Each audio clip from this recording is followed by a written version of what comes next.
La reunión de IPCO andando trabajando por lo general de un buen ambiente. Sin embargo, ahora atender con el tema de gestão regeling, donde comienza una discusión que no podrá llegar a otro ribaje. Ora di papel de gestão regeling, ta papel de una instancia independiente que lo atende con disputa entre países del reino. Aquí lo mestre trata de una instancia independiente de verdad y que toma decisiones que mestre queda respetar. El último punto aquí, da lo que Holanda no podrá estar de acuerdo con él. Gezellenregeling está eigenlijk hopi aan acabar a mesa e ela passa várias fases. Uma fase importante para nós é a emoção de herdei e eroskin. Algum ano atrás, com a guarda, tomar dentro da Tweede Kamer.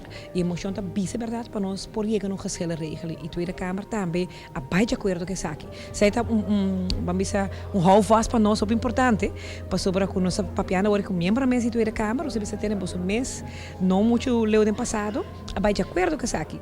E, bom, agora nós discutir e nós por dar conteúdo na gente. E botar mira de viajar, verdade, com nota tur membro de delegação holandesa está querer de gezellenregeling, mas com a nós que mirele. Nós tá tanto delegação de Corsau e Marta como de Aruba, tá aí como esse bem gezellenregeling que tá independente, com sua uitspraak tá bindend, anto rijkwijde, tá onder de Kiko ta gezellen aan konos lo por presidilanti na gezellen commissie aqui e sei nós não sale fula fo ainda e sei ta alo konos lo que pape tem seguinte IPCO pero a delegação de Holanda já acaba ta pega na bindendheid die uitspraak lo qual con nossa parte lógico e nós tem também advies die Raad van State mensen die betópico aqui que ta bisa que se boque papia de independência de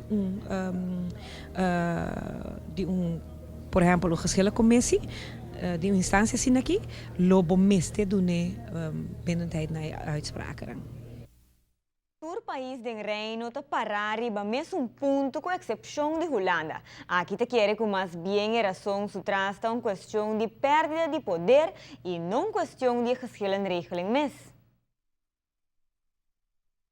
O ponto na que trece dilante e não muito tempo passado também tá que nós queremos no momento que cada discussão que tem que logo chega na problema vamos dizer em reino então começa a dar bindende uitspraken riba que nós queremos que o reino também não manejável mais então nós queremos toch tique meer também de perder portar tique poder que nós sinti que nós tem sei também opinião personal riba aqui você bota na nota vai de acordo com o ponto na mês não muito tempo passado tá botar parar atrás. Dus botar mira também que cambio de stroming na Holanda e botar mira ora outro voz anda bem dilante e não tá dando respeito eigenlijk por dar respeito não tem palavra, pero não tá dando eigenlijk backup na lo qual com outro parlamentar de Tweede Kamer não muito tempo passar a de acordo com ele.